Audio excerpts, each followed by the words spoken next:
welcome to episode 11 of the WoolyWitchotWest Fiber Arts video cast. I'm Madeleine. I'm located in beautiful northwestern Montana, where I live with my spouse creature, a couple of dogs, and a small pack of cats. Welcome to all of my returning viewers and anybody who might be new who's giving me a try. Thank you for stopping by and spending some time with me today while I talk about the things that I love. I like sharing with you all, so there's that. It is a chilly, snowy, icy winter day here on the 4th of November.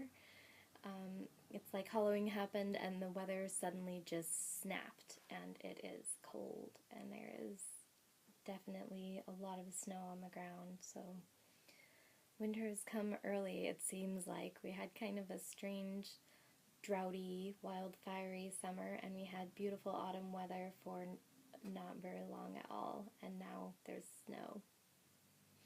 So it's beautiful, and I'm trying to figure out how I feel about it. I'm happy. I'm kind of disappointed. My dog is really, really happy. I will make sure that I insert adorable photos of her in the snow at the end of the video cast for those of you who are interested in seeing my giant white dog in her natural habitat, it seems like. So this week, obviously, I'm back at the shop. I am the junior partner learning the ropes person at the Woollery Mammoth Yarn Shop in Eureka, Montana. We have mugs. See your mugs? Ooh. Don't you want one? And I film in the shop, usually on Saturdays towards the end of the days when most of the hustle and bustle has ended. So if anyone walks in the door, I will pause and then come back to you all.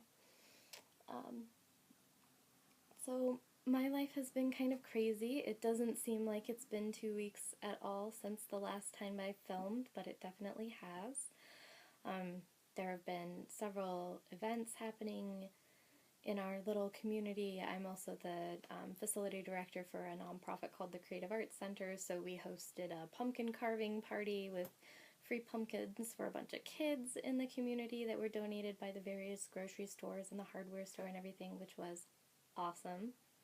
And I think we were donated like 77 pumpkins, and we ended up with 6 left over at the end. That's a lot of kids who got a free jack-o'-lantern. It's pretty cool. And my spouse creature is on the board for the Sunburst Arts nonprofit, and they just had an event this Friday as a fundraising event to help them bring in concerts and mental health services to our area. So we have just been going and baking lots of things to donate to events. So lots of going. The spouse creature also has a art show in Helena on the 13th that they're leaving for on Thursday. So our house is just a complete, giant, beautiful, creative, monstrous mess at the moment. So every surface covered with their creative process everywhere. This is all a lead up for me to say that I have no spinning content for this week's video cast, which is kind of unusual for me. Usually I have something that I want to share with you guys. I have been spinning up more of the little samples that I was sent home with from the Yarn and Yoga retreat that I went to with Kate Larson. She definitely sent me home with, like, I felt like homework assignments, in a good way. Homework that I wanted. But a lot of that probably won't be very exciting for you all. I wish that I could program the computer so that you could reach through the screen and feel the differences in all of the little minis that I'm spinning up. Ooh, this is the difference between Polworth and Columbia. Awesome. But it doesn't make looking at tiny little mini skeins of Whitewall very interesting for you all. So I figure once I do something with it, or I have like all the luxury fibers spun up as singles and fold, you know, then I'll show you. But I haven't really done a lot other than that. I had been planning on doing some spinning in the shop today, but I worked on other things, and we had kind of a busy day at the shop, and lots of people coming in and trying out bulky flies on shacked spinning wheels, and talking knitting with a wonderful woman from Norway who came in a gorgeous colorwork sweater. So that all was excellent.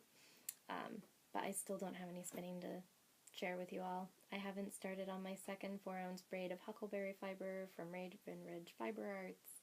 I haven't spun any more embroidery thread for my color wheel project. I just kind of haven't. But I do have some finished objects to share with you and more knitting to talk about, and I have a small acquisition section for the end of the video cast. So I'm just going to kind of jump into everything. Oh, I forgot the beginning of my spiel. WoolyWitchotWest is how you can find me on Instagram. I keep saying that I'll start a Facebook group, and maybe I'll do it this week. I am thinking about starting a Ravelry group. If anyone would be interested, would you please comment below, and then we can set up a forum if we wanted to continue discussions that start here. A few people have gotten a hold of me on Instagram with questions, and that's usually seems to be the best way to communicate with me, and how a few people who've talked to me about watching the podcast, which makes me really happy, have gotten a hold of me. On Ravelry, I am WoolyWitchotWest instead of the, because my name was too long. And you can find me there. I do have project pages up for a bunch of previous things, and I haven't been keeping up with that lately, but it's on my list of goals to try and do a better job at that. I should have said that at the very beginning, but there it is. I am also working on a website, and I'm going to stop saying that to you guys this episode until it's actually up, and then I'll just let you know that it's up. So this show, there will still be show notes down just right below, which is where I will list all of my yarn sources, indie dyers if there are any, and patterns and pattern writers. All of that will be linked below. So if you want to look at anything that I talk about in the show, that's where you can find it. Phew. So it's an all knitting today. So maybe it will be shorter than the last few, which were very long. So I'm going to go ahead and start with finished items, since I do have some exciting things to talk about there. So the first thing that I have finished that has been worn and snuggled by the dog, so there will be dog hair, is that I have finished my Levnadslust vest. And this is, I have my phone here to reference all my patterns, by Yarn Madness on Ravelry, or Madeleine Nilsson, who has a cool name. So this is just a little garter stitch vest top with some short row shaping. The pattern is a paid pattern on Ravelry. Oops. It looks much shorter than it turns out. It's been worn, but especially right after I blocked it, if you block it and wet it and immediately just hang it on a hanger, then it really stretches out this. This is just garter stitch, so it's really stretchy. So there it is, and I'm so happy. It's a little crinkled, like I said, because it's been worn. But, so about the yarn in this is some of my self-dyed hand spun. So I dyed this experimentally with Easter egg dye pellets of the neon variety. And this is what I came out with. The color is blowing out a little bit. It wasn't a little bit earlier, but it's all just gonna look brown.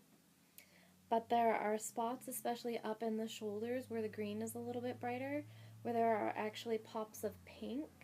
There you can see some right there. Oops, sorry. Right there a little bit more easily. So there are pops of pink throughout the brown that I'm really happy with. And I felt like this pattern was just a perfect match because it looks textured, mossy, foresty, kind of awesomeness. And I did make this for the spouse creature who has green eyes, and it looks pretty good on them.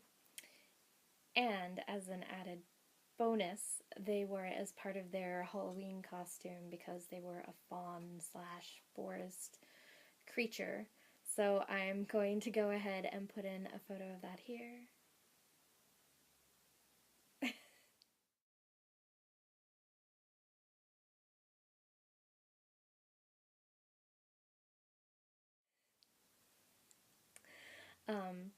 Because they looked awesome. Also, I did the woolies and antler installation, so I'm pretty proud of that. So, great success. They like it, and I do not knit an awful lot of garments. So this was kind of a dipping of my toes back into that world. I've made myself like a cardigan. I've made a few baby things, but I tend to knit more accessories and shawls. Shawls and socks. I knit a lot of shawls and I knit a lot of socks, and I don't knit an awful lot of other things. So this was good. It's just garter stitch, but it was really fun. The other thing about this project is that this is my first finished item for a knit-along that I am participating in with the Dunkelgrün podcast. I believe her name is Anna. And so she started a self-dyed knit-along where you only use yarn that you have dyed yourself to make knit items. And I have yet to post about this on Ravelry and put it up in the finished item thread on that. I have been doing some chatter there. There is a chatter thread in her Ravelry group as well, which is very inspiring to see everybody else's beautiful hand-dyed yarns and what people are choosing to knit them up into. It is super fun, and it goes all the way until January, so obviously now I need to cast in another project from my own hand-dyed yarn because I have all the way until January to keep entering. So I'll probably do something with onion skin dyed yarn next, I think. I haven't decided if I'm going to work on the hat or if I'm going to knit a shawl because I'm a shawl knitter. We'll see. So yes, first finished item. And my second finished item is actually two, but they really go together. And there's a story that goes with this. And there's a lot more about it. So I'll just go ahead and show you this. And there we go. So the spouse creature does mehndi, or henna tattoos, and recently did a belly tattoo for a lovely pregnant lady in our community, and she had her baby. So, excuse to do baby knitting, and he was an October baby. I did not get this to them before Halloween, which is okay because they had a different costume for him anyways. But I knit a little tiny pumpkin hat. So cute. And I did use a basic pattern for this, which is hopefully still open. I'm so sorry, I thought I had all my patterns up. I forgot about this one.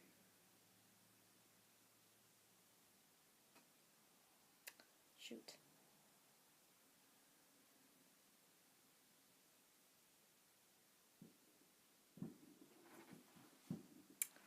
Okay, I lost it. I'm so sorry. I thought I still had it open. This isn't a downloadable pattern. It was a basic, top-down, cute, knit, free hat pattern with a little I-cord knot at the top. I will find this pattern because I'm pretty sure I still have it up on my computer at home, and I will post it in the show notes below. It's very easy, cute rolled brim, and was a very fun knit, and I had lots and lots of leftover yarn, like you do if you end up with yarn for knitting baby hats. So I knit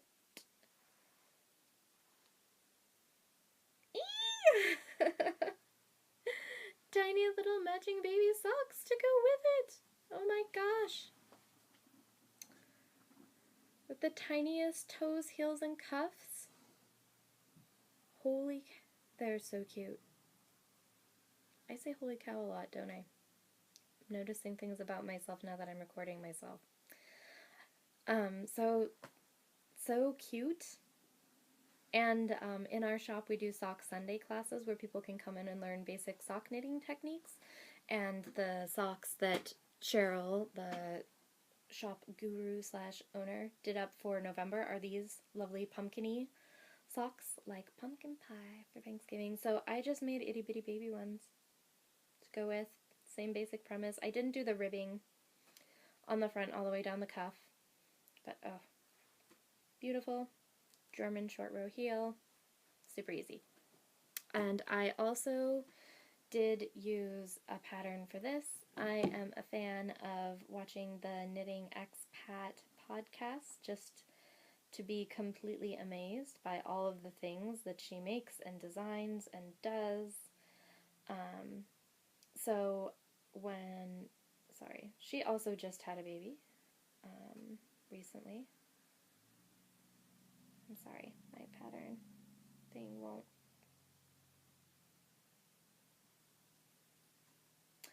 Okay, iBooks. Anywho, I'll have to open that again for looking at my next pattern. Sorry to be fiddling with my phone.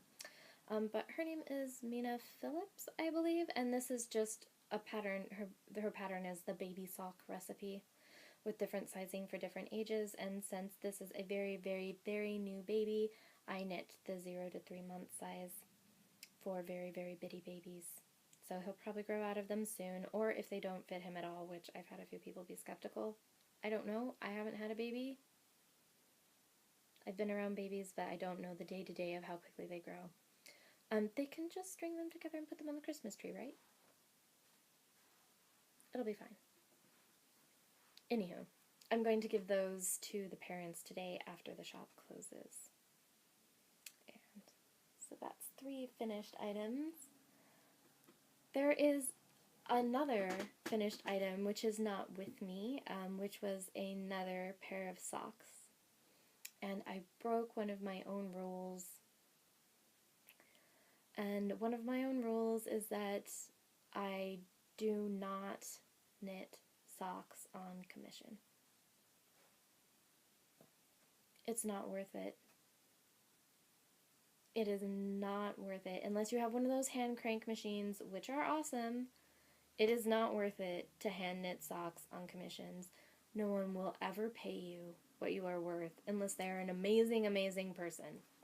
I mean, never say never. Maybe someone will actually pay you enough to cover the cost of the yarn and all of the hours you put into making hand knit socks, but not usually. That being said, this was for someone who my mother-in-law knew, who really loves wool socks, and had a pair that he loved to death. Loved absolutely to death. They gave them to me to look at to see if I could repair them, and there's a hole totally busted through the bottom. They're very, very felted, so you can't pick up stitches. So loved.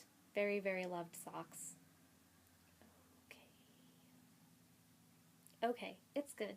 It's good. It's good to be generous and share and do charitable knits. I totally agree and think it's good.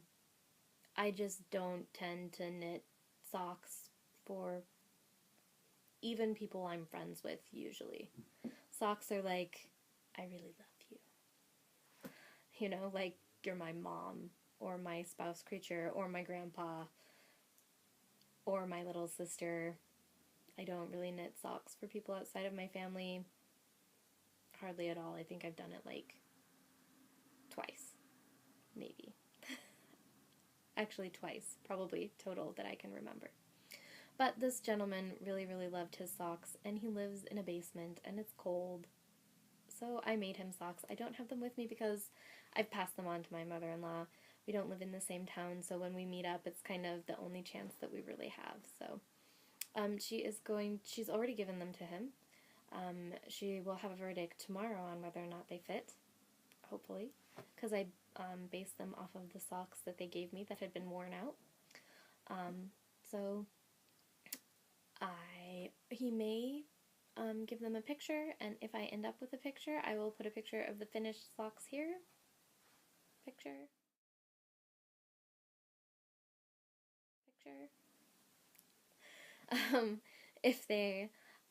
If I don't end up with a picture of them, I will just go ahead and put up a picture of them in progress. I think I took one for Instagram. If you want to go back and look at them, they were a pretty quick knit. I did not knit him socks with sock yarn, partially because he must be a tall gentleman because his feet are massive.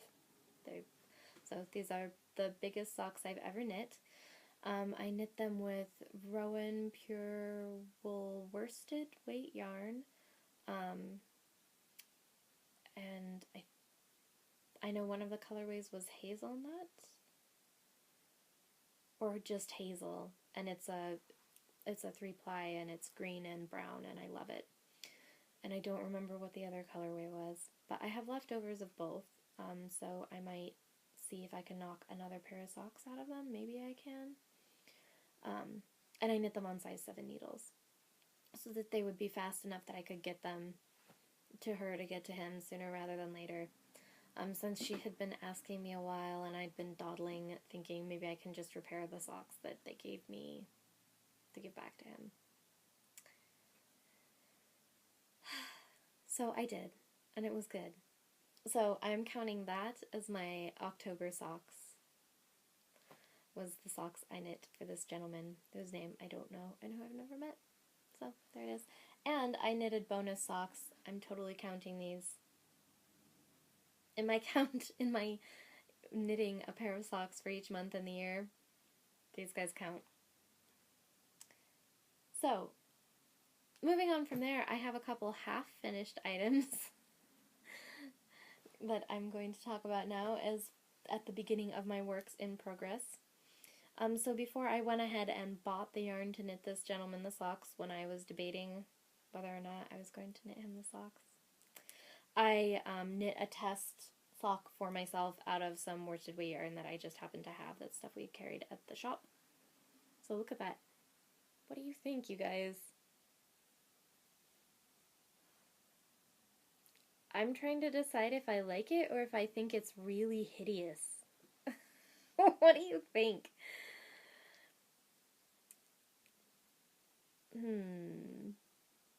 It's blowing the colors out a little bit. There's more yellow kind of overall. So I don't know. I don't know if I like this sock or not. The yarn though is fantastic. This is the same yarn that I made the Thuja socks out of for my grandpa earlier this year when I made his socks. This is just, it was one skein and I just pulled it in half to knit socks for myself because I have tiny paws. So these are a pair of socks that I knit for myself.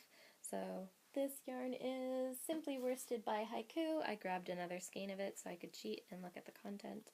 I do carry it at the store. So it's 55% merino superwash, 28% acrylic, 17% nylon. So actually, as far as worsted weight yarn for knitting socks goes, pretty good. I like that it has nylon in it. It is very stretchy, very soft. I didn't get much of a cuff on these. And this is just a made-up sock. I just started toe up, which is my favorite way to do socks. And I did a fish lips kiss style heel, and I just used my foot cut out from doing fish lips kiss to decide how far I wanted to go. I haven't woven in the ends. There it is. And then this patterning on the front, which I actually kind of like. It looks pretty cool. Is just, it's a 1x1 broken rib. That's all it is. So, I don't know. I'm going to look There are a few similar sock patterns on Ravelry, but I might just write these up as a free pattern for fun, I guess. I'll probably write them up to utilize the Fish Lips Kiss heel, because that pattern is only $1 and it gives you the cutout of your foot and everything you need to make a sock that will fit you, which is nice. So yeah, I did this as a practice sock basically to see how fast I could knit it, to see if I was going to knit the others, because I don't know why I was letting myself get stressed out over it. It was a really silly thing. I knew at the very beginning that I was probably going to end up knitting these socks, and I don't know why I dilly-dallied. People do strange things. So this was my practice sock to see how fast I could knit a worsted weight sock. Only this is for me, and I have like size 5.5 tiny paws, and he had like giant man paws. And I haven't knit the second sock. I'm having a serious case of second sock syndrome, which is silly because size 7 needles, these will go quick. I'll finish them soon. And I don't know if I will keep these socks or if they might be a Christmas present. We shall see. Who else in my life has tiny paws? So, on to my second work in progress / almost finished is my spider socks, which are not blocked, which is why they look so funky right now. And I don't know, I thought about trying to put them on the blocker for you, but all of the patterning is in the front. So it's gonna look funky. So this is the spider socks. We'll see if my iBooks is working so that I may tell you who they are by. This pattern is written out and very long. Terry Knight. So spider socks by Terry Knight. And these were, this is the pair of socks that was supposed to be my October socks. But I did not get the other one done. I knit a pair of socks for 2 other people and 1 sock for myself instead. But it totally counts. But it has this lovely, look, isn't that a great spider? Lovely spider. And on the top of the foot there are baby spiders. Tiny little baby spiders. And I did modify this pattern a little bit. The way they have the pattern, basically, oh, that looks really pointy from where I Kitchener stitched it. It will look a little better after I block it. The way that they have the pattern is that it just kind of boxes off when you start the toe decreases, and you just kind of go straight to knits right here. And these are fancy socks. I don't know how often I'm going to wear them with shoes. I'm totally going to wear them when I go to spinning workshops. That will be cool. But I didn't like the look of just the straight line across the bottom of the toes. So you would have a little toe box here. If you're wearing shoes, that's fine. So instead I did like a cable, not like a cable, but you know, you slip the one stitch over to give this edge here. That decreased kind of with the start of the toes and then the decreases before you bun off and Kitchener stitched. So there it is. Other things about this pattern, it has this lovely faux cable in the back, which is great. It is a pardon me.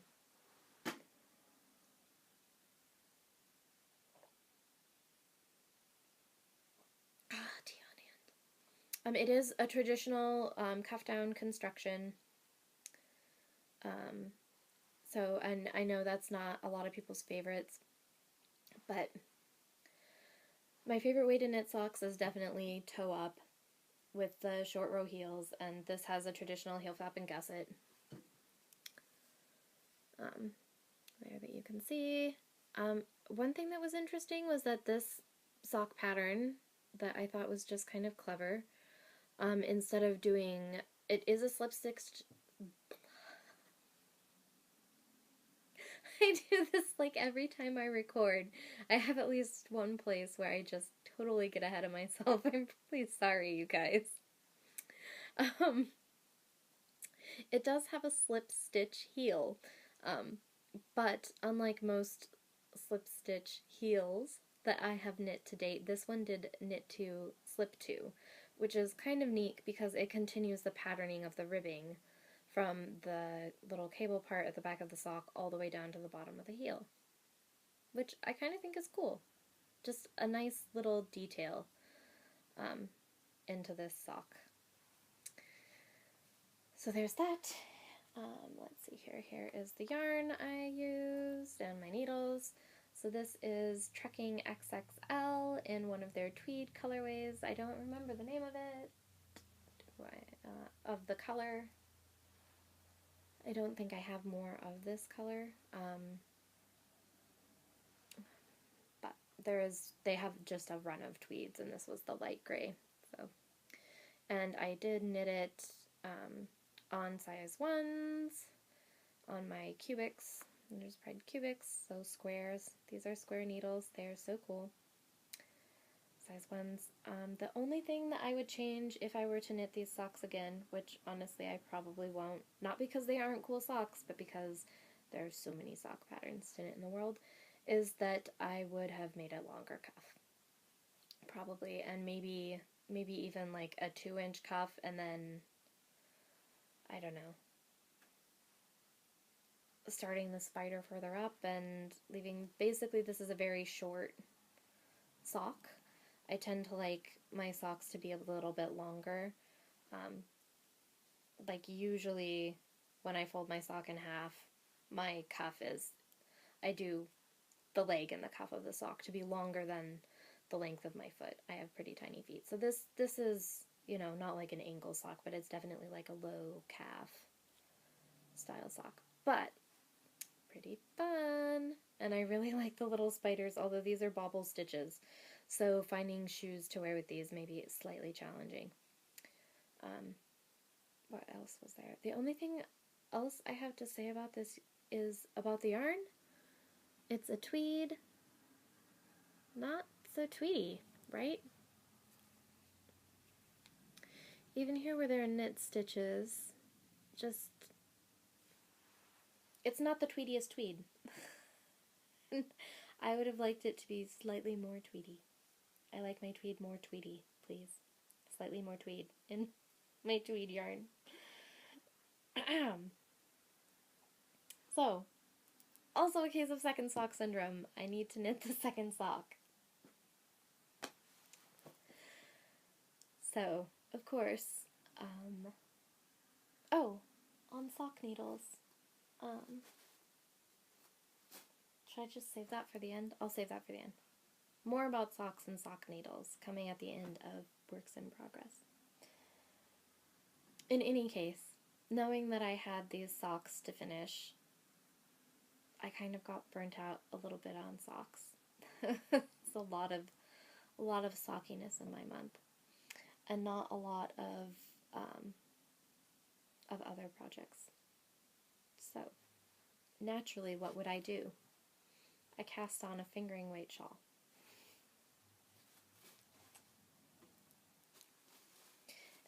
Sometimes you just need to do something a little bit different. And I had this yarn caked, and oops, it's a little slightly tangled, because I stopped in the middle of a set of rows. So, the shawl that I cast on is, I will not show you a picture of it, maybe, yes, because it doesn't give anything away. Okay, so the shawl that I cast on is the Meandering shawl by West Knits. Because, I know, shock, I have never knit a West Knits pattern, although I have seen many go by. Many. And it's easy to see why they are popular. But he did have a sale, and someone gifted me money to get 2 West Knit patterns for one. So one of them I'm going to spin for, and one of them I went on a quest for the yarn for, and I ended up with beautiful, lovely yarn. So this is how far I am. Technically this way. Ta-da! Can we see that? That's a little bit better. So it does stand out a little bit better on this side than it's showing up as far as the colors go. There is some pooling happening with the speckly yarn that I'm using for the background, but I think that will kind of clear itself up as as the rows get bigger. So this is how far I am. It's probably going to be a smallish fingering weight shawl. Obviously it's brioche, and I was a bit intimidated by this because I've only done one other brioche project. I taught myself last year from a book to make a pink hat with brioche on it. And as you can see, there is one spot where I mucked up already, but I caught it, which was good because I dropped, I'm not sure what I did there. I somehow dropped a stitch and picked up later when my count was wrong and didn't quite figure out what was going on. So that's the back side, and I can't actually decide which side I like better, but this is the side with the correct like patterning showing, because you've got this center zigzag going on. So the beginning of this pattern was really interesting, and it is a paid pattern, so that's all I'm going to say. And I was a little, like I said, a little intimidated, but other than that, actually so far it's just brioche knits, brioche purls, and the barking, brioche knitting, bark yarn over bark, bark your bark, increase. So not as bad as I was worried it would be, and this is some gorgeous, lovely, soft, and almost local to me yarn that I am knitting it with. So I acquired this yarn at the Eureka Fiber Arts Festival that we have here in August, and this is Polka Dot Sheep yarn. And Polka Dot Sheep, she is down in Whitefish.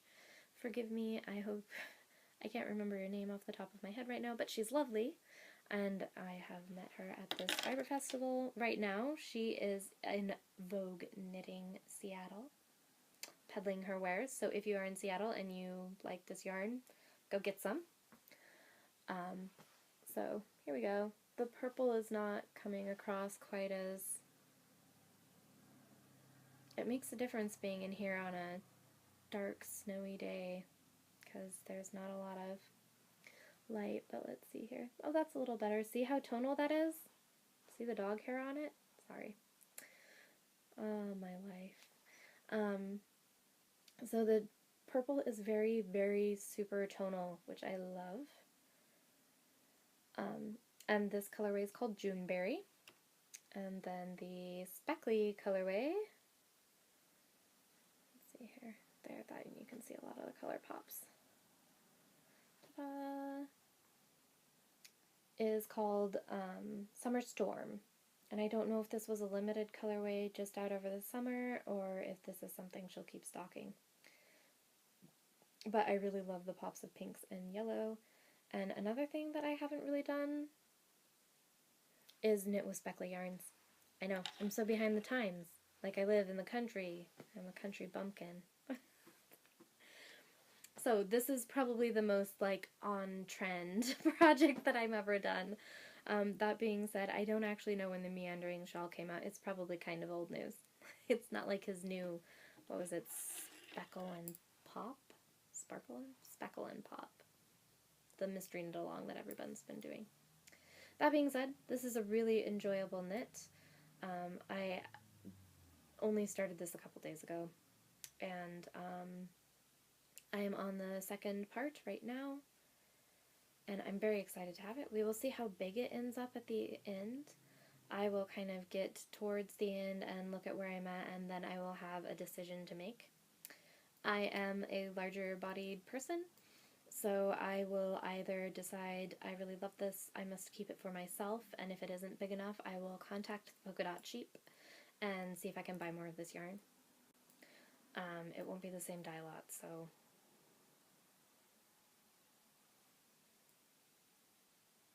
what can you do?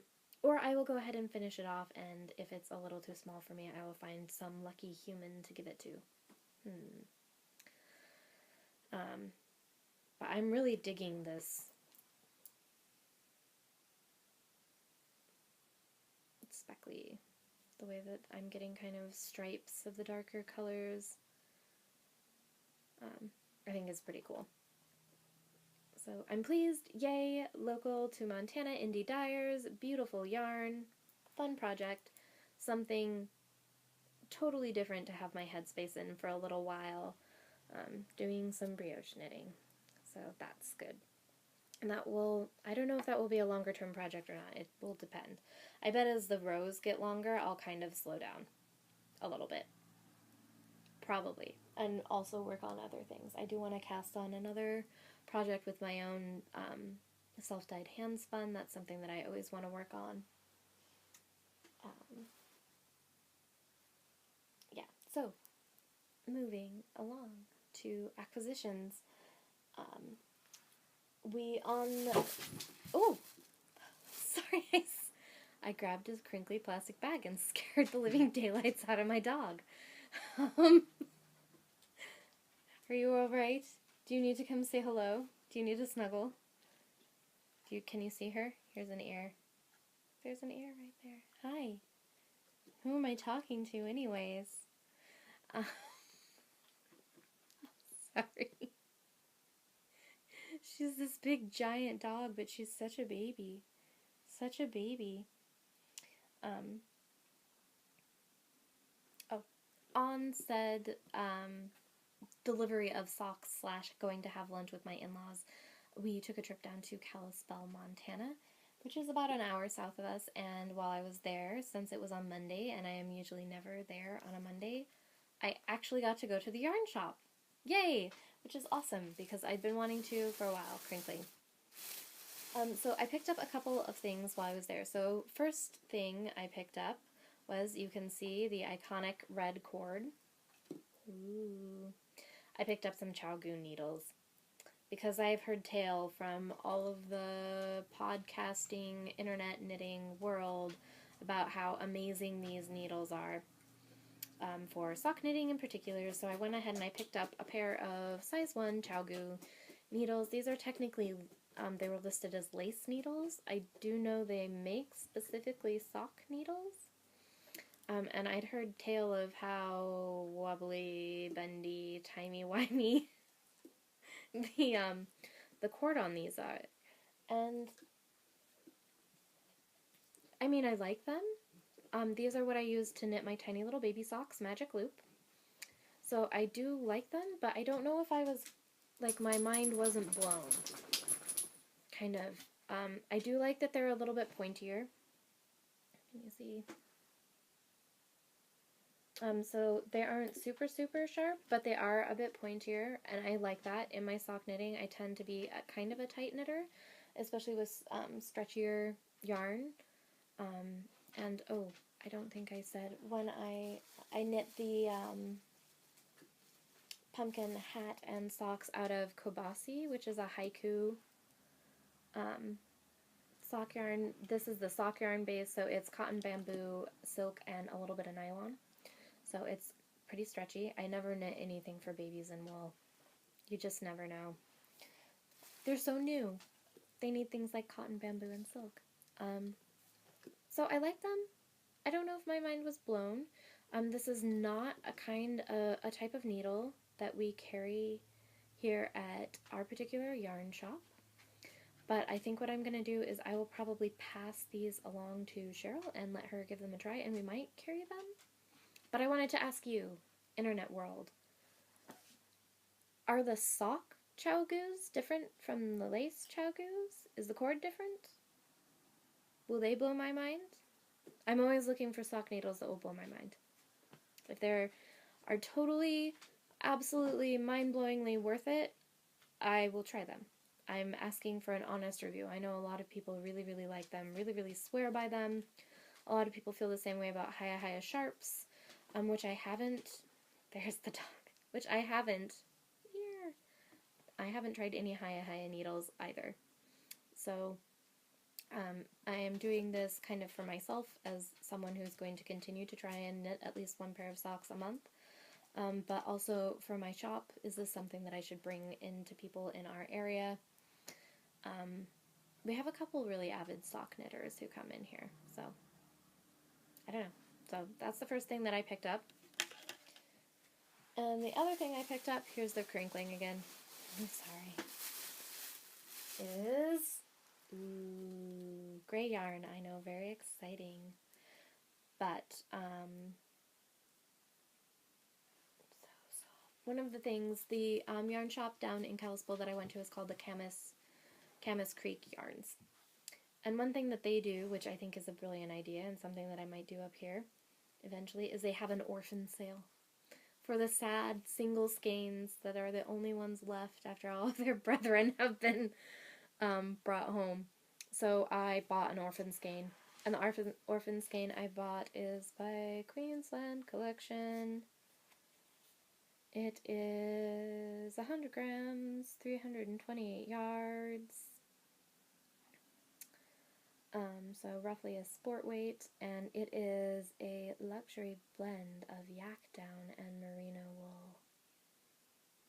So 50-50 yak down and merino wool. And I'm very excited about this. It doesn't really, will it show up if I hold it? I don't know if the colors are showing out for you. It's not just flat gray. It's like kind of a browny gray with like blue and green. It's actually a very rich color when you look at it in the right light and up close. Last year during the winter up here, it was freezing. Really, really cold. So I haven't quite decided what I'm going to knit with this, but I'm probably going to knit something for myself. It was cold enough that my alpaca hat wasn't quite enough. So I may end up knitting a hat for myself. I may end up knitting like a cowl scarf thing for myself. I may end up just snuggling the yarn for comfort. But score. Orphan skein yak yarn, which is good because I don't think I'm probably going to be spinning a lot of yak outside of the samples I was wonderfully left with as part of my yarn retreat experience. So, there's that. That's pretty much the whole kit and caboodle. There was something else I was going to talk to you all about, but I seem to have forgotten it right now. So,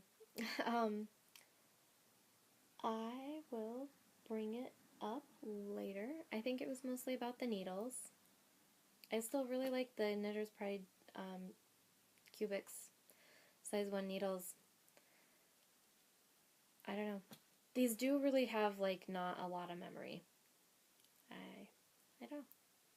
I'll knit more socks with them. I'll get back to you. In the meantime, it is under an hour for this video cast, so I'm going to keep it that way and go ahead and wrap up. So, thank you all for joining me and letting me go on and ramble about my projects and single sock burnout and brioche cowls and fun, fluffy, cozy yarn from other local yarn shops. And I hope you all have wonderful, wonderful weeks filled with whatever it is that you love to spend your time doing. I am once again Madeleine, WoolyWitchotWest. Please do find me on particularly Ravelry and Instagram is where I'm going to be the most active probably that you can find me. If you would not mind, if you enjoyed this video cast, please do like and subscribe, especially if you enjoyed this, if you wouldn't mind subscribing. I'm trying to get enough subscribers that I can have a custom channel address instead of just a random gobbledygook YouTube/blah channel page. I think it will make it easier for everybody to find me. So that's my current goal, and for that I need 100 subscribers.